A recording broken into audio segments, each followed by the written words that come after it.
Well, back to the cost of living now, because households across the UK are struggling with cost of living pressures, and energy costs are expected to skyrocket over winter. It's upcoming winter. The UK government is facing increasing pressure to align itself with other world leaders and offer additional government support. Sky News' Helen Ann Smith has the details.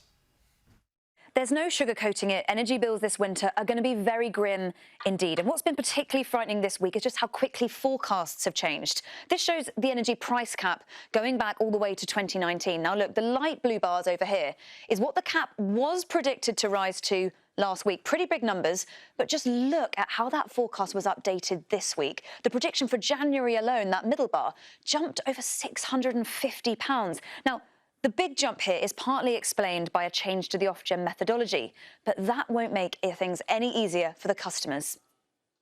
Kirsty is facing a challenge similar to almost everyone around the country. She just doesn't know how she'll pay her bills this winter. She's self-employed, a mum of one, and her energy is set to soar. We were paying £90 on our gas and electricity at the beginning of the year, but they do a forecast for you to show what the next 12 months could potentially look like. And when I've looked at those figures today, it's petrifying. There's 1 month in January, they're predicting up to £560 a month. I cannot comprehend how anyone can pay £560 a month on their gas and electricity, and then our mortgage could go up a couple of £100s as well on top. It's frightening because, you know, how can anyone just find that kind of money? It doesn't exist, does it? So why are things so bad and what can be done? Well, this is the key cause. Wholesale energy prices. It's been skyrocketing. It peaked during the invasion of Ukraine, but it's creeping back up again now. Now, many will say that this is the reason the price cap needs to go up.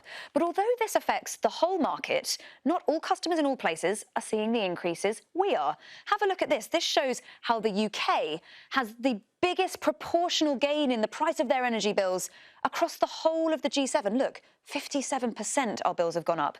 Now, there are some localised reasons for this, but it also has a lot to do with the degree to which governments are willing to help. So this is the value of our government's most recent, most notable intervention on energy.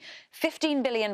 It'll mean £400 per household, some targeted support for the most needy as well. Now, this doesn't cover everything, but it is worth having a look at what's going on in other European nations. Look, in Germany, a package in excess of €60 billion. Italy, nearly €50 billion. And I just want to draw your attention to France, because in France, the energy price cap has been frozen at prices as what they were in October, and the government is picking up the difference. Now, while these numbers are not directly comparable to what's happening here, they give us a rough picture.